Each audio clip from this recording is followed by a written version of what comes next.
Merci, chers collègues. Dans la suite de la discussion générale, la parole est maintenant à Madame Nathalie Goulet pour l'Union centriste.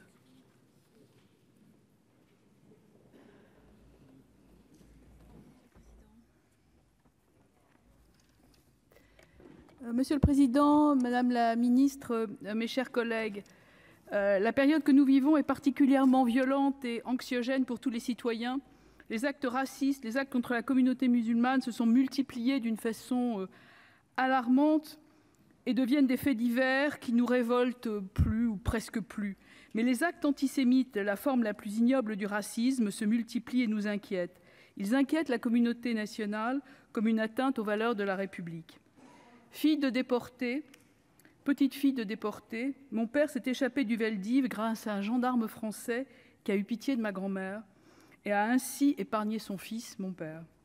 Penser qu'en France, en 2021, on peut attaquer des personnes au seul motif qu'ils sont juifs, tuer des enfants pour la même raison, me glace le sang.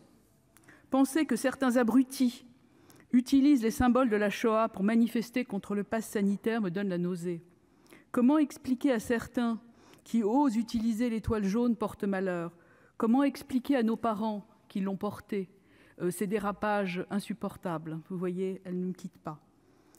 Mais vous voyez, penser que certains sont en train de développer une théorie qui laisserait penser qu'il y a de bons et de mauvais antisémites, comme le bon et le mauvais cholestérol, me consterne car ce discours est insidieux et pervers. Devenir faussaire de l'histoire en affirmant dans un même élan que Vichy aurait protégé les Juifs, justifiant pour des raisons politiques l'injustifiable, m'horrifie.